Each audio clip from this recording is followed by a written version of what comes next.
بسم الله الرحمن الرحيم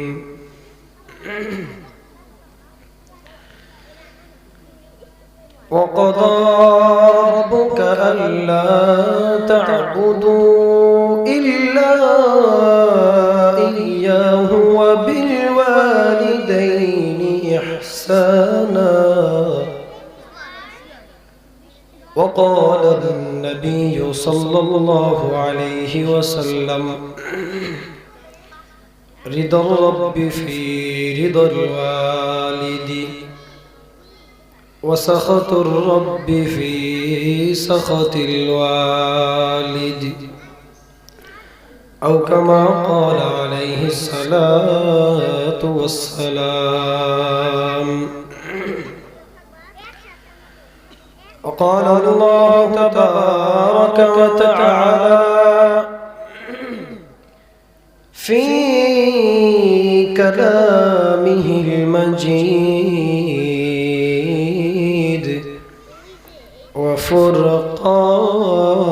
وفرقانه الحميد.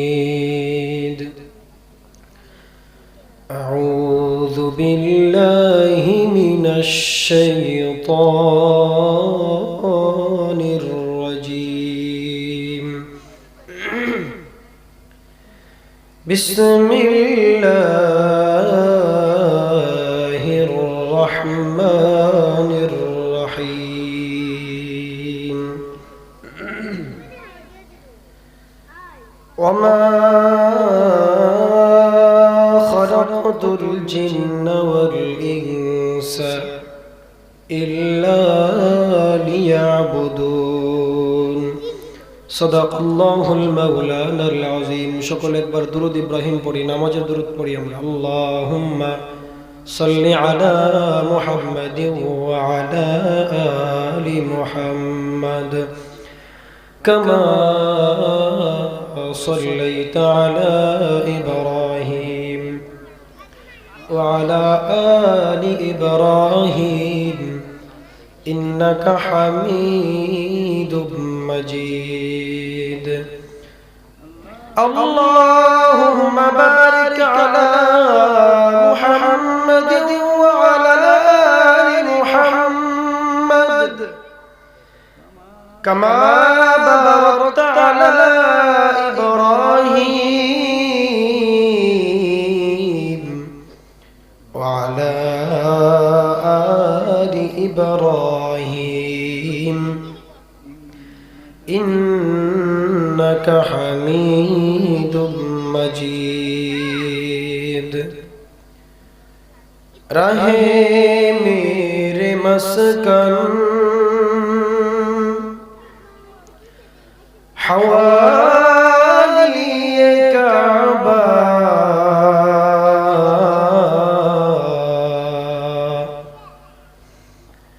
بنے میرے مدفن দিয়ারে Medina. শুকরে মোহাম্মত একটু জিকির করি লা ইলাহা ইল্লাল্লাহ জোরে লা ইলাহা ইল্লাল্লাহ জোরে লা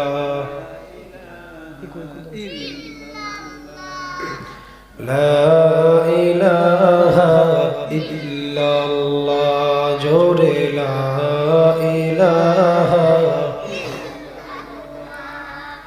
লা ইলাহা ইল্লাল্লাহ লা ইলাহা ইল্লাল্লাহ জোরে লা ইলাহা ইল্লাল্লাহ লা ইলাহা ইল্লাল্লাহ। নৌকা চলে না মাঝি ছাড়া, রিকশা চলে না চালক ছাড়া, গাড়ি চলে না তেল ছাড়া, মুমিন চলে না জিকির ছাড়া। লা ইলাহা ইল্লাল্লাহ জোরে লা ইলাহা ইল্লাল্লাহ লা ইলাহা ইল্লাল্লাহু মুহাম্মাদুর রাসূলুল্লাহ। একটা জবান বন্ধ রাখবেন না, সবাই বলি সাল্লাল্লাহু আলাইহি ওয়াসাল্লাম। আলহামদুলিল্লাহ, আল্লাহ পাকের দরবারে লাখ কোটি শুকরিয়া যে আল্লাহ রাব্বুল আলামিন আপনাকে আমাকে এমন একটি বাগানে বসার তৌফিক দিয়েছেন, যে বাগানটি আজকে,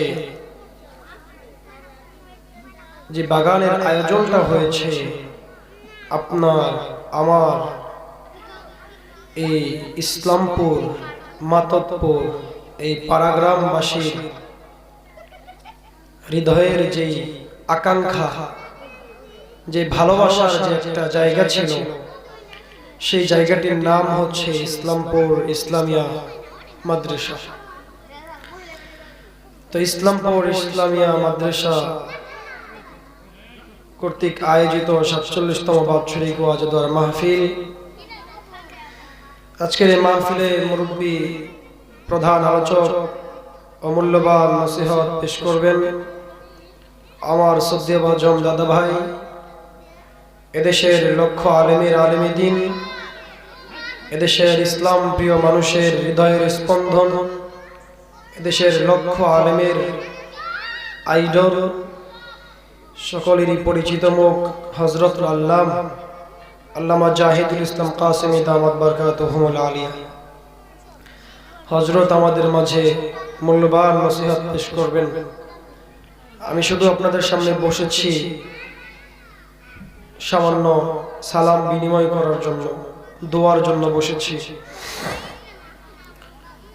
তো আল্লাহ রাব্বুল আলামিন আপনাকে আমাকে এত সুন্দর একটি জান্নাতের বাগানে বসার মতো সুযোগ করে দিয়েছেন, এজন্য আমরা সকলে হৃদয়ের গভীর থেকে কালিমাত শুকরিয়া আদায় করি, বলি আলহামদুলিল্লাহ।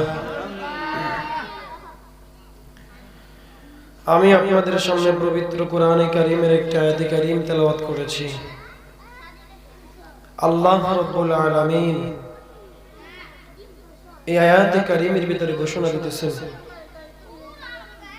এই ভাই কথা বন্ধ করি, এই বাচ্চারা কথা বলিও না, আপনারা যারা পিছনে আসেন সামনে আগে বসে। আল্লাহ রাব্বুল আলামিন আয়াতের ভিতরে বলতেছেন যে হে দুনিয়ার মানুষেরা, তোমরা সর্বপ্রথম আমি রবের ইবাদত করো।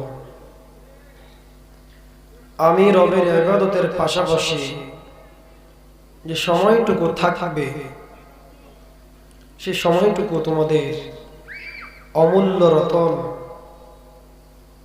হীরার চেয়েও দামি, চাঁদের চেয়েও দামি এমন একটা সম্পদের খেদমত করো, যে সম্পদের পায়ের নিচে তোমাদের জন্য জান্নাত রাখা আছে। তো আল্লাহ রাব্বুল আলামিন পৃথিবীর মানুষদেরকে বলতেছেন, হে মানুষেরা, সর্বপ্রথম তোমরা আমি রবের ইবাদত করো। আমি রবের ইবাদতের পাশাপাশি পিতামাতার খেদমত করো। কারণ পিতামাতা কেমন, পিতামাতা কি জিনিস? আসলে পিতামাতা হচ্ছে আপনার আমার দুনিয়াতে আসার একটা মাধ্যম। পিতামাতা হচ্ছে আপনার আমার দুনিয়াতে আসার পরে বাঁচানেওয়ালা তো আল্লাহ তাআলা, হায়াতের মালিকও আল্লাহ, মৌতের মালিকও আল্লাহ। কিন্তু আল্লাহ তাআলার পরে যাদের মমতা, যাদের স্নেহে আমরা বাঁচতে পেরেছি, ছোট থেকে এ পর্যন্ত আসতে পেরেছি, সেটা হচ্ছে আপনার আমার পিতামাতার অবদান।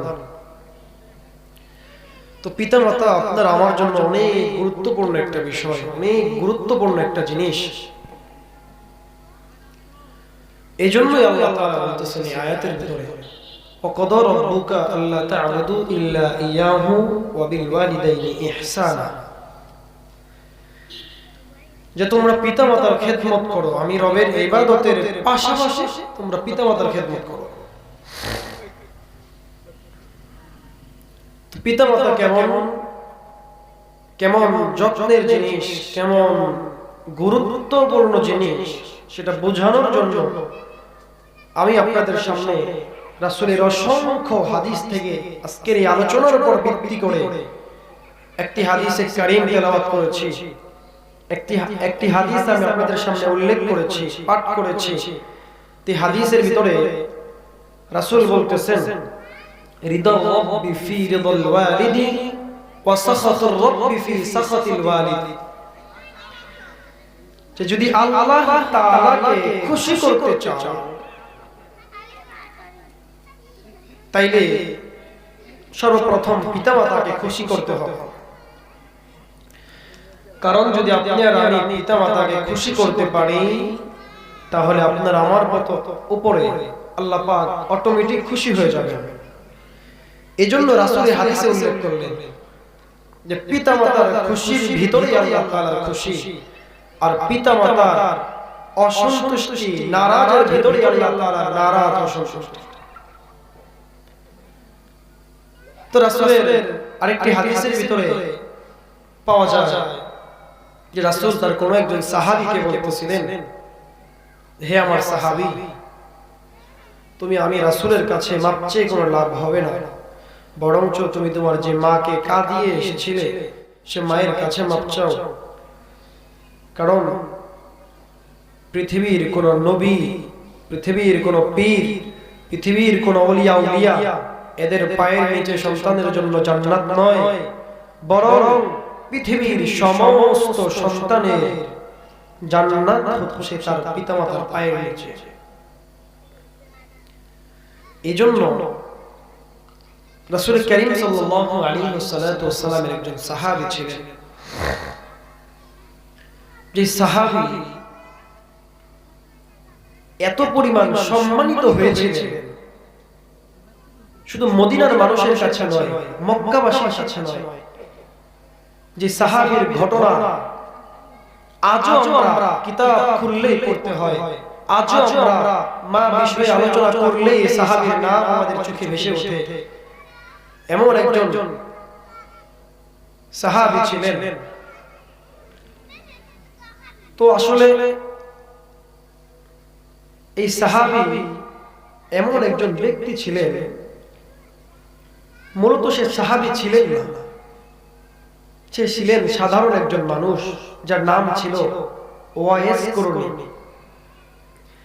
তার খুব ইচ্ছা ছিল সে রাসূলের সাহাবী হবে। সে রাসূলের কাছে পত্র লিখে পাঠাইছে যে ইয়া রাসূলুল্লাহ, ইয়া হাবিবাল্লাহ, আমি আপনার খেদমতে আসতে চাচ্ছি, আমি আপনার খেদমতে আসতে চাচ্ছি, আমি আপনার সাহাবী হতে চাচ্ছি, কিন্তু আমি আসতে পারতেছি না। তো রাসূল চিঠির অপর প্রান্তে বললেন, উত্তর দিলেন যে কেন আসতে পারতেছো না?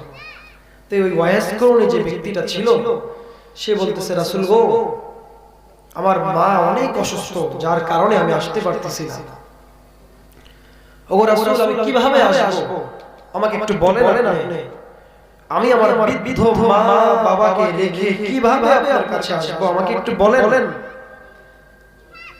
তখন রাসূল এই ওয়াইস করণীর চিঠির অপর প্রান্তে উত্তর জবাব দিলেন, ওয়াইস করণী রে, আমার খেদমতে আসার কোনো প্রয়োজন নাই, আমার সাহাবী হওয়ার প্রয়োজন নাই। এ ওয়াইস করণী, তুমি তোমার মা বাবার খেদমত করতে থাকো। এটা লিখে রাসূল ওয়াইস করণীর কাছে পাঠিয়ে দিলেন চিঠিটা।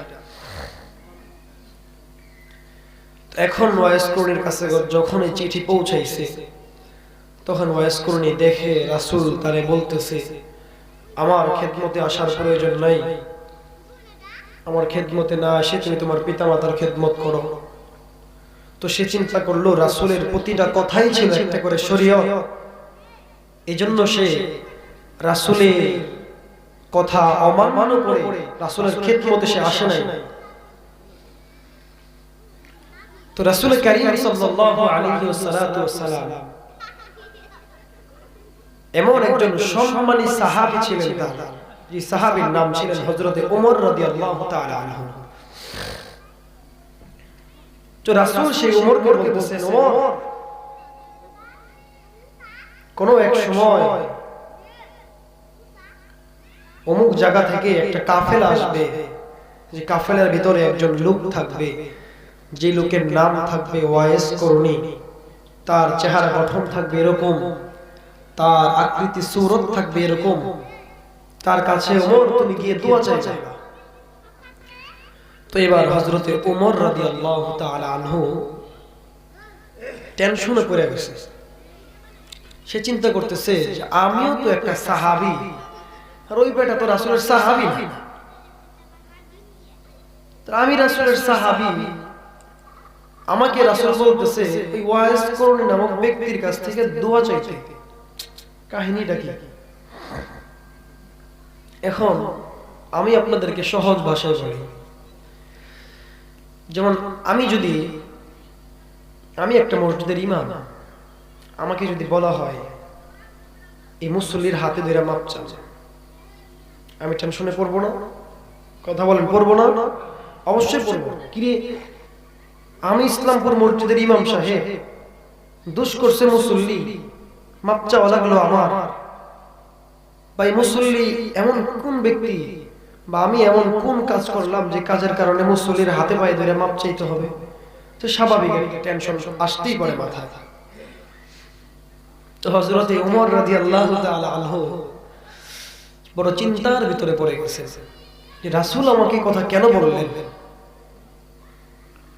আমার মতো একজন সাহাবীকে রাসূল বলছেন ওয়াইস করুনি ব্যক্তির কাছ থেকে দোয়া চাইতে।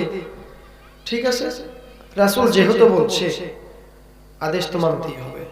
শত হইল আল্লাহর রাসূল, আল্লাহর নবী, সেজন্য ওমর আর কোনো কথা বলে নাই। হঠাৎ অনেক বছর পরে ইয়ামান থেকে এই ওয়াইস করুনি ব্যক্তি আসলো। আসার পরে হযরত ওমর দৌড়ায় গেছে, এখানে যায় জিজ্ঞাসা করতেছে, ও ভাই, তোমাদের এইখানে কি ওয়াইস করুনি নামক কোনো ব্যক্তি আসছিল, বা আজকে এখানে আসছে কিনা? তার চেহারা সুরত এইরকম এইরকম এরকম। তো কাফেলার যে লোক ছিল, জামাত বোঝেন না, জামাতের যে লোক ছিল, তারা বলতেছে হ্যাঁ একজন তো আসছে,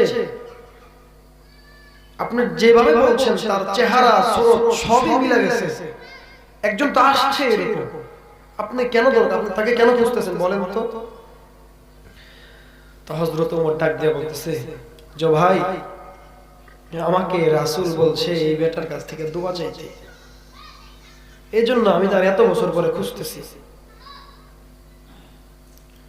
তো এবার জামাতের একজন লোক তারা ডাক দিয়ে দেখাইতেছে, ওমর ভাই, ওই যে দেখা যায় দূরে দাঁড়ায় আছে, ওই ব্যক্তির নাম হলো ওয়াইস করুনি। এবার হযরতে ওমর দৌড় দিয়ে ওয়াইস করুনির কাছে গেল, দুইটা হাত ধরল,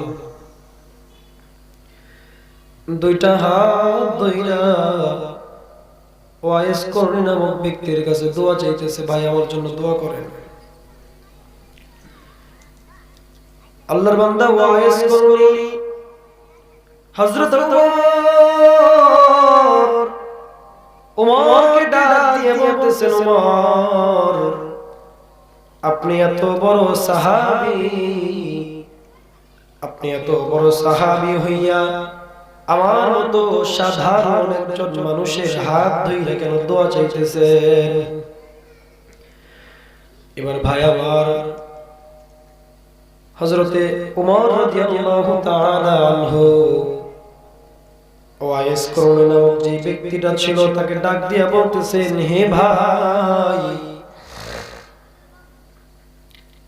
আল্লাহর হাবিব জনাবে মুহাম্মদুর রাসূলুল্লাহ সাল্লাল্লাহু আলাইহি ওয়াসাল্লাম আমাকে বলে গেছেন, হে ওমর, অমুক সময় অমুক জায়গা থেকে একটা কাফেলা আসবে, যে কাফেলার ভিতরে একজন ব্যক্তি থাকবে, যেই ব্যক্তির নাম থাকবে ওয়াইস করণী। এই ব্যক্তির কাছে ওমর তুমি যায়া দোয়া চাইবা। ও ভাই, এমন ইবাদত তুমি করবা, এমন কোন আমল তুমি করলা যে আমলের কারণে আমার রাসূল তোমার কাছ থেকে দোয়া চাওয়ার জন্য আমি উমরকে বলে গেছে। এবার ওয়াইস করণী বলে, উমর ভাই,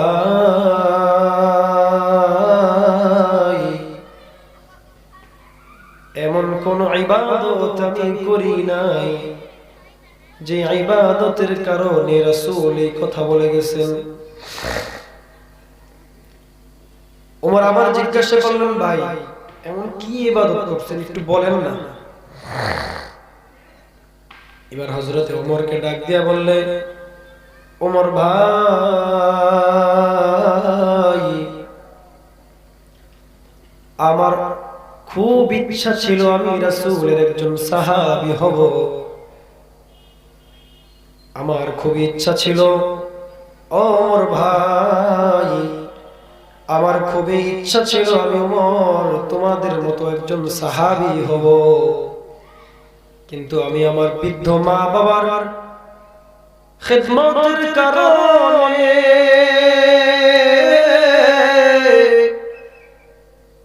ওমর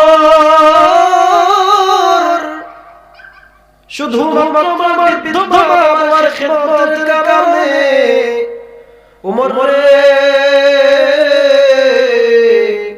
ওমর ভাই, আমি তোমার মতো রাসূলের সাহাবী হতে পারি নাই। বলে, তোমার মা বাবা বৃদ্ধ ছিল তো কি হয়েছে, আসতা একটা নজর দেখতা তো সাহাবী হয়ে যাইতা। এবার ওয়াইস করণী ওমরকে ডাক দিয়া বলতেছে, ওমর, আমি যখন রাসূলের দরবারে চিঠি পাঠাইলাম, যখন নবীজি আমার খুব ইচ্ছা আমি আপনার দরবারে আসব, রাসূল গো আমি আপনার সাহাবী হব, কিন্তু রাসূল আমি আসতে পারতেছি না। রাসূল আমাকে জিজ্ঞাসা করলেন, ওয়াইস করণী কেন তুমি আসতে পারবে না? আমি উত্তরে বলে দিলাম, ওগো নবীজি,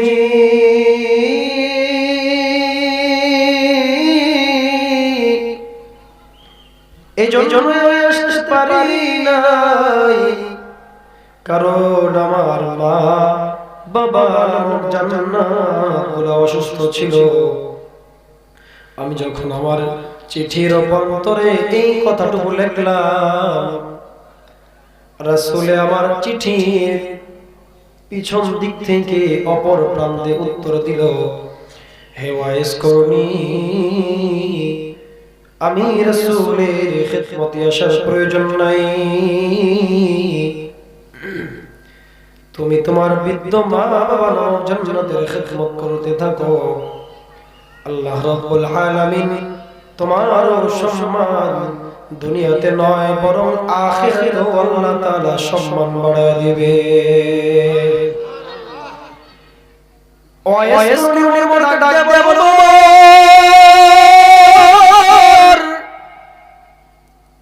আমি জানতাম আমার রাসূলের প্রতিটা কথাই ছিল করে শরীয়ত, এর জন্য আমি রাসূলের কথা মানছি। ওমর, শুধুমাত্র রাসূলের কথা মানার কারণে আমি ওয়াইস করণী রাসূলের সাহাবী হইতে পারি নাই। এই কথাটা শোনার পরে হযরত ওমর তার চোখ থেকে টলমল করে পানি পড়া শুরু হয়ে গেছে। হযরত ওমরকে দেখে ওয়াইস করণী জিজ্ঞাসা করলো, ওমর ভাই কান্না করো কেন? ওমর ডাক দিয়ে বলতেছে, ভাই রে, তোমার জন্য আমার নবী রাহমাতাল লিল আলামিন সাইয়্যিদুল মুরসালিন খাতামান নবীন তোমার জন্য একটা জুব্বা মুবারক হাদিয়া দিয়া গেছে। এবার ওয়াইস করুন, এই কথা শোনা মাত্র খুশি, এত পরিমাণ খুশি হয়েছে যে খুশির কোনো সীমা নাই, সীমা হারিয়ে ফেলছে সে। স্বাভাবিক আমাদের একটা কথা বলি, আমাদের সমাজের একটা কথা বলি, আজকে যদি আমাদের স্টেজে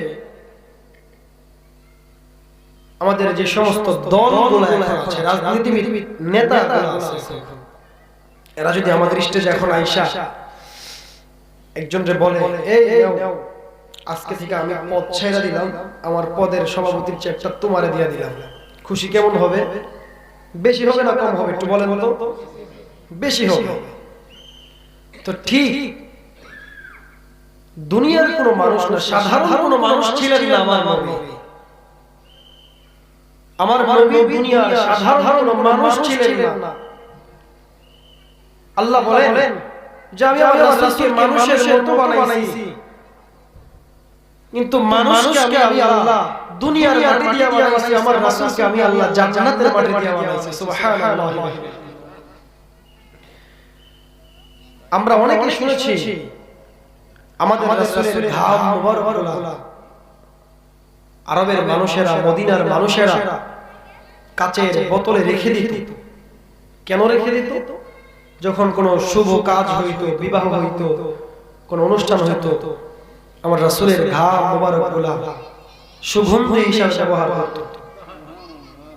তো এইজন্য আমার রাসূলকে আল্লাহ এমনি এমনি দুনিয়াতে পাঠায়নি, আর দুনিয়ার সাধারণ মানুষের পোশাক সে পায় নাই। আমি যদি আমার ছাত্রকে আমার শরীরের এই কোট খুলে আমি দিয়ে দিই যে নে বাবা তোকে আমি হাদিয়া দিলাম, আজকে তুই এখানে পাগড়ি পাইছস, অনেক মারছি, অনেক শাসন করছি, আজকে আমার পক্ষ থেকে আমি তোমাকে শালটা উপহার দিলাম। একটা শিক্ষকের কাছ থেকে একটা ছাত্র শাল পাওয়ার পরে, চাদর পাওয়ার পরে, 1000 টাকা পাওয়ার পরে যে পরিমাণ খুশি হবে তার থেকেও 100 গুণ বেশি খুশি হয়েছিল ওয়াইস করুনি। কারণ সে দুনিয়ার কোনো শিক্ষক নয়, পৃথিবীর সমস্ত মানুষের শিক্ষক, নবীদের শিক্ষক ছিলেন মুহাম্মদুর রাসূলুল্লাহ সাল্লাল্লাহু আলাইহি ওয়াসাল্লাম। তার জুব্বা মুবারক ওয়াইস করুনি হাদিয়া দিয়েছিলেন। আমার নবী এমন একজন নবী ছিলেন যে নবী সম্পর্কে আল্লাহ কোরআনে অসংখ্য অগণিত জায়গায় দলিল দিয়েছেন। আল্লাহ তাআলা যখন হযরত মূসাকে ডাক দিতেন, সরাসরি নাম ধরে ডাক দিতেন, ইয়া মূসা লা তাখাফ। ইব্রাহিম নবীকে যখন ডাক দিতেন, ইয়া ইব্রাহিম। ইসমাঈল নবীকে যখন ডাক দিতেন, ইসমাঈল ওয়া যাল কিফল। হযরত নূহকে যখন ডাক দিতেন, আমার আল্লাহ ডাক দিয়ে বলতেন, ইন্না আরসালনা নূহান ইলা কওমিহি আন আনযির কওমাকা মিন ক্বাবলি আন ইয়াতিয়াহুম আযাবুন আলীম। সমস্ত নবীদেরকে আল্লাহ নাম ধরে ডেকে ডেকে বলতেন, কিন্তু আমার নবীকে আল্লাহ তাআলা কোরআনের কোন জায়গায় বলছেন ইয়া আইয়ুহাল মুযাম্মিল, আবার কোন জায়গায় বলছেন ইয়া আইয়ুহাল মুদাসসির, আবার রাসূল কোন জায়গায় আল্লাহ ডাকছেন কাফ, আবার কোন জায়গায় ডাকছেন ইয়াসিন, আবার কোরআন অসংখ্য জায়গায় আল্লাহ রাসূলকে ডাক দিয়েছেন মুহাম্মাদুর রাসূলুল্লাহ। এজন্য সাধারণ কোনো মানুষের পোশাক সে পায় নাই। কুল কায়নাতে নবী যিনি ছিলেন, সমস্ত নবীদের নবী ছিলেন, সরদার ছিলেন মুহাম্মাদুর রাসূলুল্লাহ সাল্লাল্লাহু আলাইহি ওয়াসাল্লামের জুব্বা মুবারক সে পেয়েছিলেন। এজন্য সে খুশিতে পাগল করা আত্মহারা হয়ে গেছে। রাসূল কয় তোমার বাপ মার কাছ থেকে অনুমতি নিছ না? কে বাপ মারে কইছিলাম আইতে দেয় না, এর লিগা গালাগালি কইরা কান্দা কুন্দা থুইয়া পরে আইছি। তো রাসূলের চেহারাটা রাগান্বিত হয়ে গেছে। রাসূল ডাক দিয়ে বলতেছে, এটা তুমি কি করলা? বলে, ইয়া রাসূলুল্লাহ, কেন? আরে তুমি কি জানো না, রিদার রাব্বি ফি রিদাল ওয়ালিদি ওয়া সাখাতুর রাব্বি ফি সাখাতিল ওয়ালিদি। আল্লাহকে খুশি করতে চাও, পিতামাতাকে খুশি করো, তাড়াতাড়ি যাও। তখন বলতেছে, রাসূল বুঝলাম না ব্যাপারটা। তখন রাসূল বলতেছেন, হে সাহাবী, তুমি তো জানো না কারে কাঁদায় আসছো। তুমি মনে করছো একটা মানুষকে কাঁদাইছো, না, তুমি গোটা জান্নাতকে কাঁদাইছো। এই মা যদি তোমার জন্য দোয়া করে, এই জান্নাত না তোমার পিছে পিছে ঘুরবে, জান্নাতের পিছে তোমার ঘোরার প্রয়োজন হবে না। এজন্য তুমি চলে যাও আগে তোমার মায়ের, যেভাবে তোমার মাকে কাঁদাইছো সেভাবে তোমার মাকে খুশি করো। তোমার মাকে খুশি করলে জিহাদে গেলে যে পরিমাণ সওয়াব আল্লাহ তোমাকে দিবে। ভাই এগুলো একটু কমাই দেন, কেন কেন শব্দ করতেছে, একটু সাউন্ডের মনিটরের সাউন্ড একটু বাড়ায় দেন, ভিতরের বক্সের সাউন্ড দেন। বলতেছে যে তোমার পিতামাতার খেদমত করলে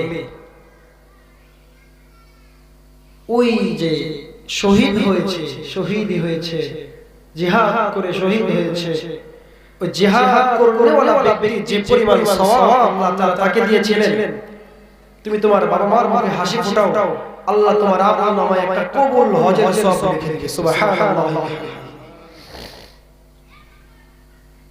তো রাসূলের প্রতিটা কথাই ছিল আমাদের জন্য, উম্মতের জন্য শরীয়ত। কিন্তু আসলে আজকে আমাদের কপাল পোড়া, আমরা রাসূলের প্রতিটা সুন্নাত, প্রতিটা আখলাক, আদর্শ, মডেল আমরা আমাদের 3.5 হাত বডিতে ফিট করতে পারি না। আমরা মডেল হিসেবে চিনি কাকে?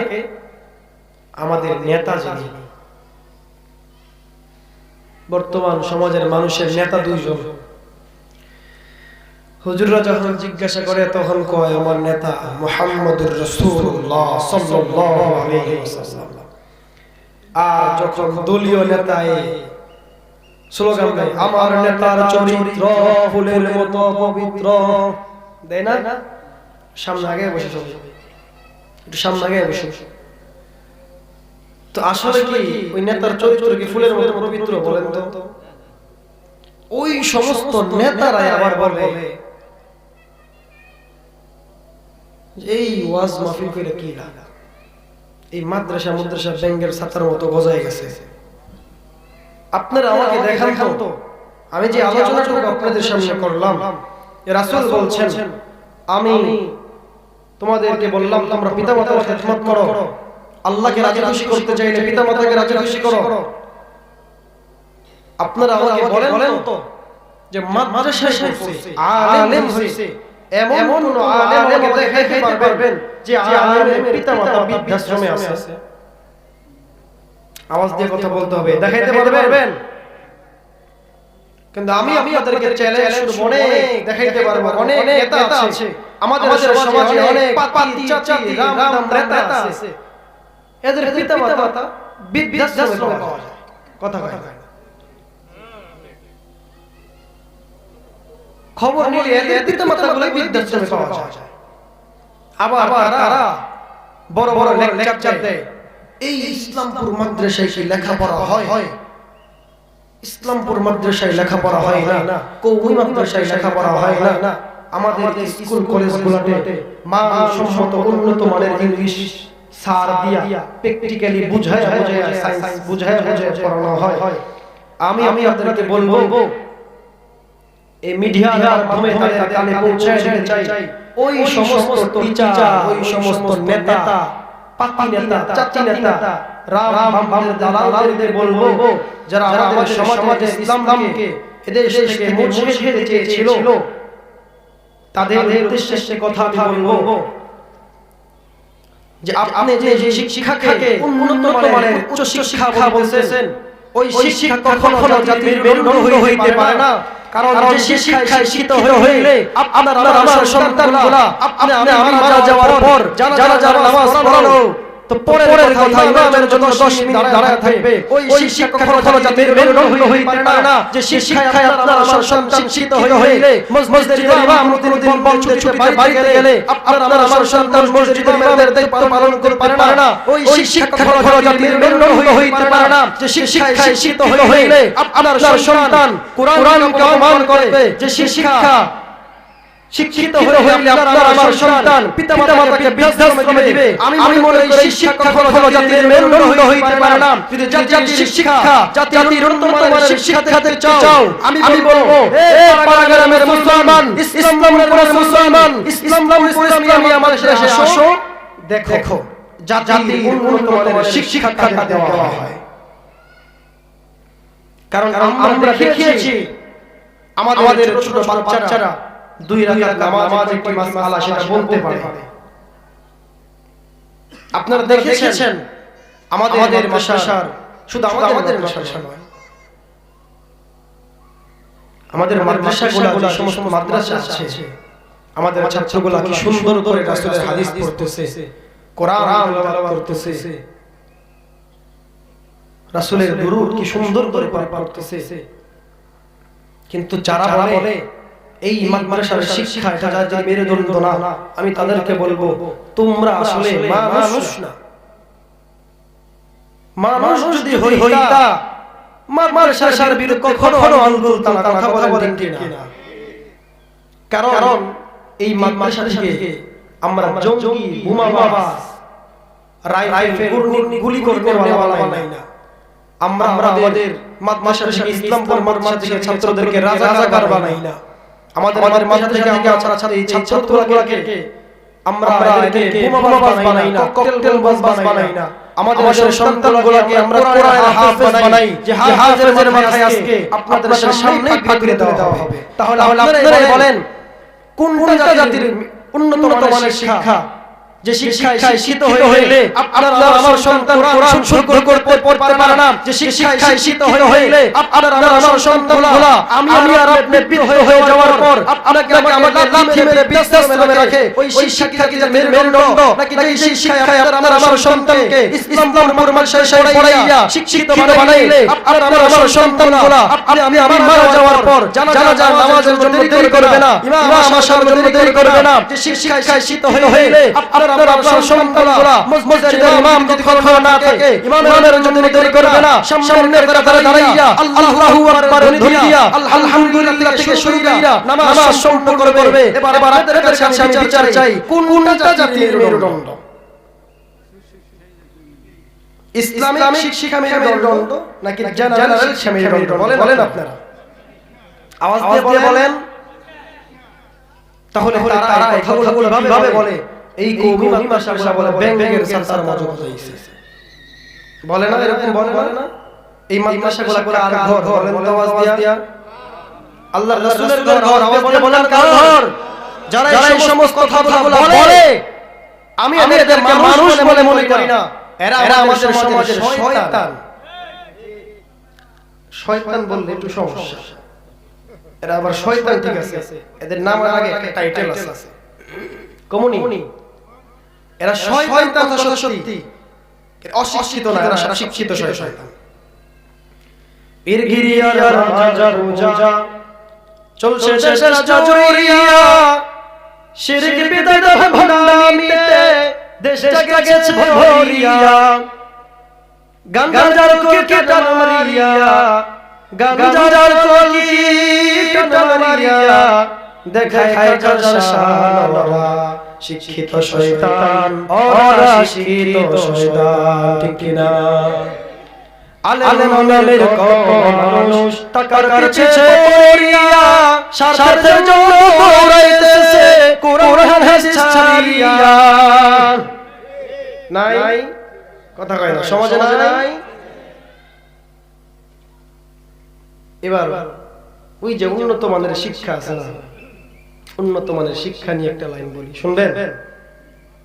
আলেমদেরকে দিলাম, কারণ হলো আগে যদি আলেমদের কথা না বলি তাহলে শ্রোতারা কইব হুজুর গো দুষ্টা কয় না, সাধারণ মানুষের দুষ কয়, লেগে আগে আমারটা কইলাম, কই নাই? আলেম নামের কত মানুষ টাকার পেছনে পড়িয়া স্বার্থের জন্য দৌড়াইতেছে কোরআন হাদিস ছাড়িয়া। নাই সমাজে? আচ্ছা এবার চলো এই শিক্ষিত শয়তানগুলোর একটু ধুলাই দেওয়া দরকার আছে না? যারা বলে স্কুল কলেজ ইউনিভার্সিটিতে যে সমস্ত শিক্ষা এগুলোই নাকি জাতির উন্নত মানের মেরুদণ্ড, এদের বর্তমান অবস্থাটা কি আমি বোঝাই। শিক্ষাঙ্গনের দিকে বাইরে দেখো না চোখ মেলিয়া, ছাত্ররা সব বই ছাড়িয়া আসে শুধু প্রেম লইয়া। কথা কয় না, আমি কি ভুল কইছি? একটা ঘটনা শোনাবো। সন্তান অনেক দিন পরে, আপনারা হাসেন, আপনারা হাসলে আমারও হাসা হয়। সন্তান অনেক দিন পর থেকে মালয়েশিয়া থেকে বাংলাদেশে আসছে। আসার পরে বিদেশ থেকে লেখাপড়া করে আসছে, সন্তানের কদরটাই তো নেই।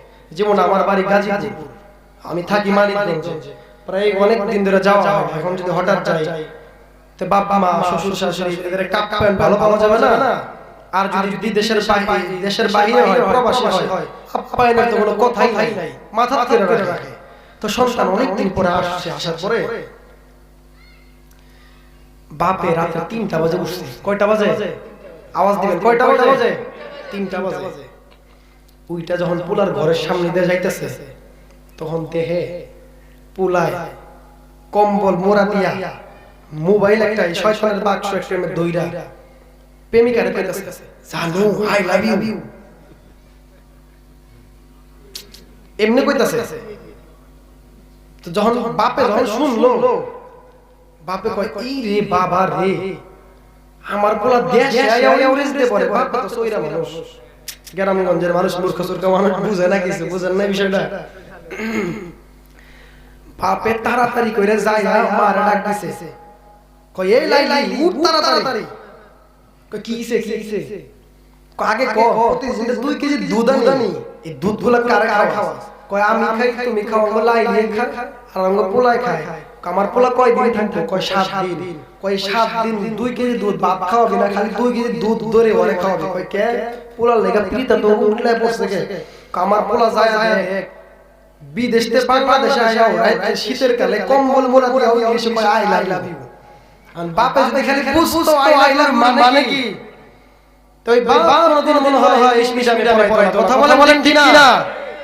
কিন্তু আমাদের আসলে সন্তানকে আমরা শিখাই, মানুষ দেখলে আসসালামু আলাইকুম ওয়া রাহমাতুল্লাহি ওয়া বারাকাতুহু বলতে হয়। এটার দ্বারা একজন মানুষের সাথে মানুষের উপর শান্তি নাযিল বর্ষিত করলো।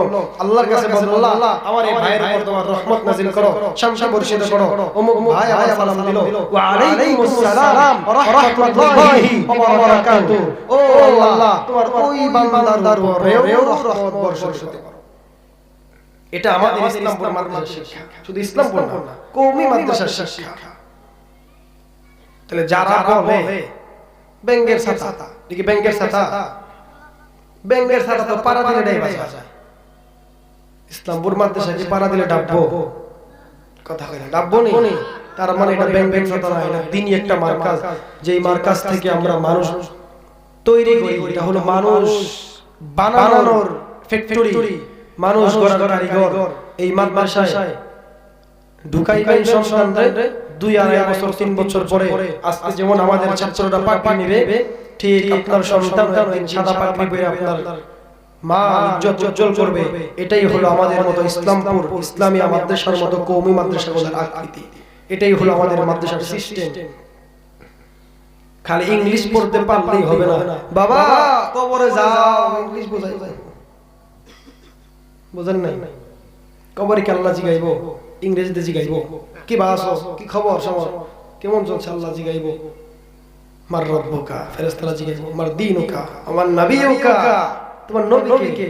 তখন যদি কয় আমি ইংলিশ মিডিয়ামে পড়ছি, আমার আরবি কস, আমি বুঝিনি এটা, না না তখন এটা লইবো।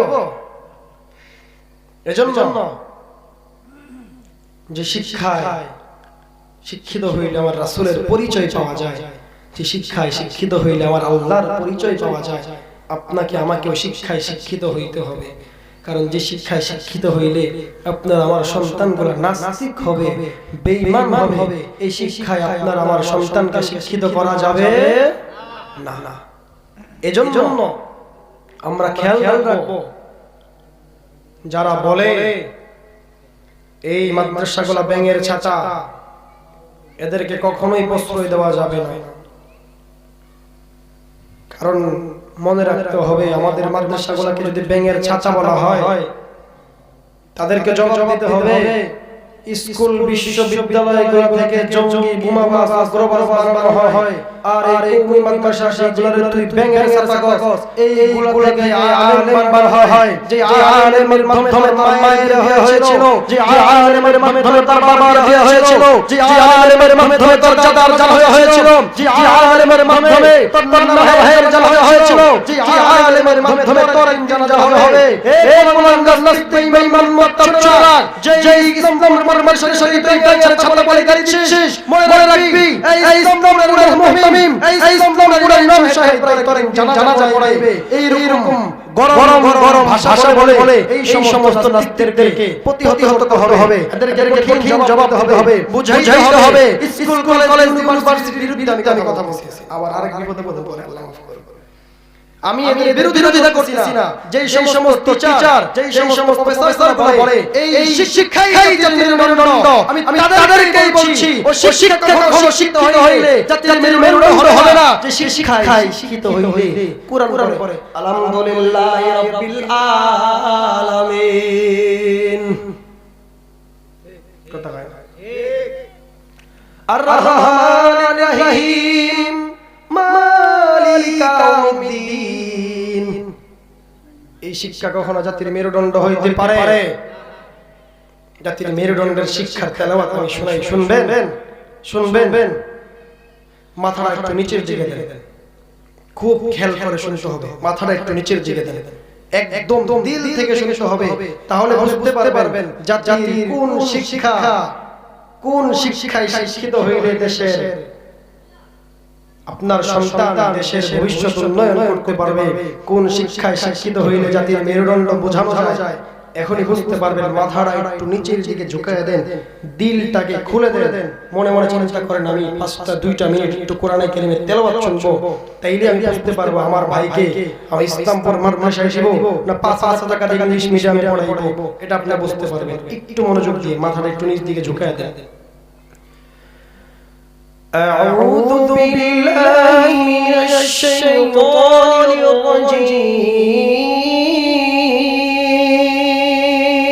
الرجيم. بسم الله الرحمن الرحيم.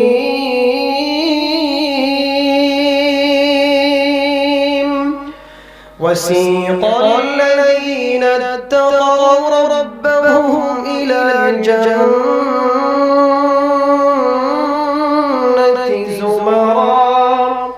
حتى إذا جاءوها وفتحت أبوابها وقال لهم خزنتها سلام عليكم طبتم فادخلوها خالدين. সাদাকাল্লাহু মাওলানা আযীম। বলেন কোনটা জাতির মেরুদণ্ড আপনারা যাচাই করবেন, আপনাদের সন্তানগুলোকে ইসলামপুর মাদ্রাসায় ভর্তি করাবেন। এ বলে আমি আজকের আলোচনা শেষ করছি। ওমা আলাইনা ইল্লাল বালাগ। আল্লাহ তাআলা আপনাকে আমাকে আলোচনার উপর আমল করার তৌফিক দান করুন। ওয়া আখিরু দাওয়ানা আলহামদুলিল্লাহি রাব্বিল আলামিন। আসসালামু আলাইকুম ওয়া রাহমাতুল্লাহি ওয়া বারাকাতুহু।